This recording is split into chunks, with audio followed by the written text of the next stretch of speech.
Hello, everyone, Randy here, and we're going back to work on the Ford Ranger here. We're going to fire it up here this video. I know I mentioned last video we did that already, but I thought I'd start outside here, folks.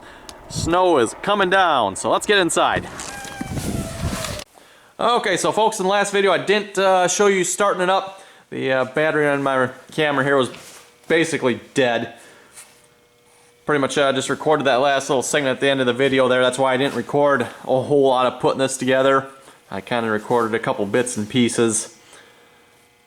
Yeah, definitely the cold weather definitely affects the battery on the camera, that's for sure. Definitely don't get as much life out of it. But anyway, folks, the engine is cold here again.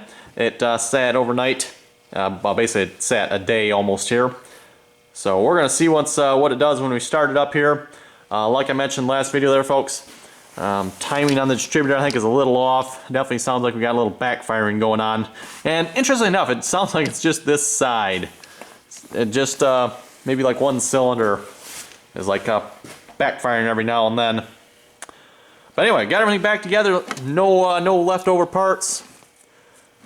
Still having seems like a little bit of an idling issue here, folks, but we'll see what it does here when we fire it up a moment. Okay, folks, let's fire it up and see what it does.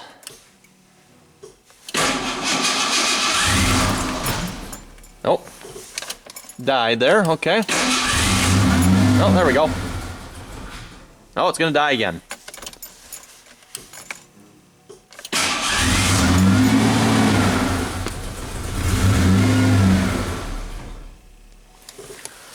Yeah, it's pretty much doing what I was doing before, folks, even after I cleaned it. Now, interestingly enough, yesterday I didn't have this issue. The first time I fired it up, it actually stayed running.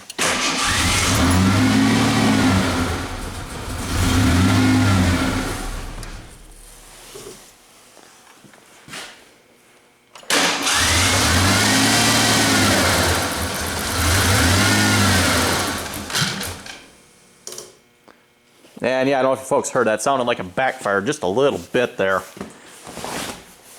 But I don't think this has anything to do with timing, folks, the idling issue. And it might be a little bit, but it's doing exactly what it was doing before we cleaned up the intake here. So something is still wrong with idling, folks, yet, and I don't know what. Like I mentioned last video, I do have one of these coming yet. I have not got it. So hopefully in the next couple days I'll get that yet. And that's about, let's see, where does it say here, folks? Yes, this engine is equipped, let me get my glove off so I can actually point to this. This engine is equipped with an automatic idle speed control. Idle RPM is not adjustable. If not at specified RPM, see shop manual. Basically all the shop manual says, folks, is check this, and it says it's not adjustable. So automatic trans and neutral 800 RPMs, which interesting enough, folks, it was doing exactly that yesterday. Once it started up, it was doing 800 RPMs. It just wasn't really smooth, and I'm sure if I turn it over a couple more times here, once it warms up, it'll probably actually stay running maybe. But that's the one thing I've not been able to figure out yet, folks. What controls the idle on this truck? Obviously the idle air control valve here is controlling the air into the truck, folks, but what controls this? Because I don't think, and we'll find out when I replace this, but I don't think this is bad. Okay, folks, just wanted to say here too, it seems like about as long as I can remember, always had idling issues with this truck. I can remember working on my dad with this truck here, and it seems like every time we're working on it, it's almost always idling issues, or, you know, the usual, you know, your battery goes out, the alternator goes out, stuff like that, obviously, but it seems like every time we've had major issues with this truck, it's always been something to do with idling, folks, and that's what's always, like I was saying there a moment ago, confused me about this truck. What controls the idling? Because it seems like every time we fix it, we're just like putting band-aids on it, and we've never quite gotten down to what's actually wrong with it, I guess you could say. And that, well, I think I mentioned that in one of my previous videos. That's got something to do with this here, why this is kind of wired up like this, because we've had issues in the past with this. And I know when my dad replaced this did not solve the idling issue back when we did this. I don't remember what the issue was back then, folks, but that did not fix the issue. I do remember that much. I think my dad even took it somewhere to have it looked at, and they didn't really seem to know. So anyway, One thing, the only way we've really controlled the idle here, folks, is actually with this screw here. And at least according to the manual and the instructions, that manual I have, you do not touch this screw. This does not control the idle of this truck. Well, folks, that's what we used to control the idle of this truck, is this screw. If you back that screw out, this truck will shut off. It will not idle with that screw. So it's probably actually holding this open just a little bit, I'm guessing. So yeah, like I said, folks, something screwy with idle with this truck, and it probably has been that way for the last, I would say 10, 15 years, folks. That's why I'm really trying to dig into this and really, I would like to get the idling issue with this truck solved once and for all.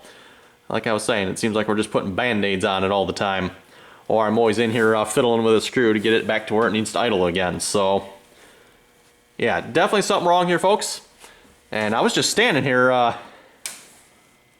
I just happened to notice something. Ignition timing, electronically adjusted at the factory. Adjustment required only if distributor has been disturbed, which I have done. Turn off the engine. Disconnect the inline spout connector. That is, where is that? That's this thing right here, I do believe. Shorting bar or something like that, I think they calls it in the manual. I'm pretty sure that's what that is anyway. Restart previously warmed up engine, which, no. It'd have to warm up some more. Adjust ignition timing to 10 degrees BTDC. Turn off engine and restore electrical connection. Disconnect the inline spout. I'm assuming that's what this is anyway. Like I said, in the book, folks, it talks about disconnecting the shorting bar. It calls it a shorting bar in the book. The Haynes manual I have. And then also, I think I mentioned this, folks, as well. I do have an official Ford shop manual for this truck as well. Quite helpful. A little more in-depth. I've definitely been reading through that. But yeah, like I said, folks, cannot figure out what's causing the idle issue. It definitely seems like it's a lot better. And like I mentioned, folks, the reason I took this off was to clean it out because it was so filthy. To give you an example, I guess I can't really show you, folks, because this is on here. But it was so filthy. This is the fuel purge, which looks like I need to redo this because it's a little tangled up in that. But anyway, it was so dirty, folks, that this fuel purge canister line was plugged up in here. It was like completely, I started to clean it. It's like, huh, wonder what that hole's for. Oh, that's the fuel purge canister here for the fuel tank. At least I'm pretty sure that's what that is. That's probably supposed to go in there, I bet.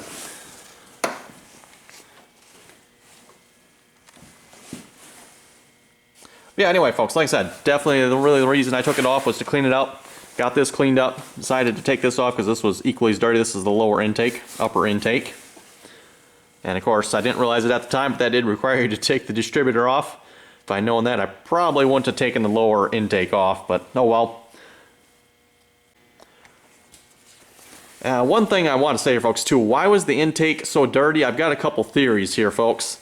Number one has to do with this. This is the breather. My understanding, folks, and you folks can correct me if I'm wrong, but this is supposed to be taking air from the intake system here and putting it into this valve cover. I don't believe it was doing that. I think it was actually sucking from here before. And then, of course, you got the PVC valve on this side where it actually is supposed to suck from. I believe it was actually sucking from both of these, because this comes in, the breather here comes in here on this side, and this is where the crap in this intake started. It was dirty from this point, whereas the PVC breather valve starts in here somewhere. Actually, I think it's, let's see if I can find this here moment for you, folks. Yeah, right, basically right there. So it was dirty back here, not here. If it was dirty here, I would suspect this, which probably, to be honest, probably has something to do with that too. But I think what happens, folks, this went bad, and it was sucking crap from the valve covers, both the breather and the PVC valve. And then to top it off, it was also sucking transmission fluid. You folks may recall, I think that was like last year, year and a half ago, I replaced the vacuum modulator on the transmission. I believe it was sucking transmission fluid up this line. One thing I noticed, folks, there's like a little divot in this thing here. I don't know what that's for, but like a little hole thing goes down in here. It's like maybe about that deep, and it was full of some strange liquid. And I was trying to smell it, folks. Like, boy, I know what that is. It probably took me 5-10 minutes to think of it, but it's like, nope, it's not gasoline. It's not oil. It's an oily substance, but it's not oil. finally figured it out, folks. It's like, oh, you know what? That is transmission fluid. How the transmission fluid got in here, I don't know, folks, but it was transmission fluid. And like I said, it was all, this whole back part was like all tranny fluid here. You could see it was transmission fluid. So I think it'd been sucking up transmission fluid from my transmission for a while. We do have that solved now, obviously. But yeah, definitely I think it was a good idea to take that all out, clean it up, and hopefully it'll run better here once we get the idling issue and the timing solved. Okay, there we go, folks. Took 2 more tries. Now it's running. Like I said, it's just cold and it doesn't want to run. And it's not doing its warm-up idle. I don't know why. That's the one thing I haven't figured out here yet, folks. So, and you can probably hear it. A little bit of backfiring. Yeah, there it went, just right there. I don't know if you're supposed to catch that or not.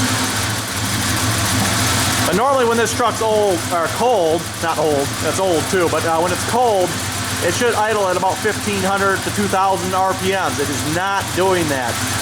It is not doing its warm-up idle. It just tries to drop it right down to the 800 or so, and of course it's not able to maintain that when it's cold. And even now, as you folks can probably see, it's running a little rough. I don't quite know why. So we'll have to keep looking into this, folks. Just wanted to show you this, folks. It is running again. Like I mentioned, I do have a little bit of a timing issue yet, I believe, from the backfiring. I'm going to see if I can play with that a little bit more. If not, I'll probably have to take it in and get someone to professionally time it here, get it exactly where it needs to be. So anyway, if folks have any comments, questions, or suggestions of things I can look at, or what, like I said, what would control the idle on this truck and what's messed up, let me know. Oh, wow, folks, it's really snowing out here now.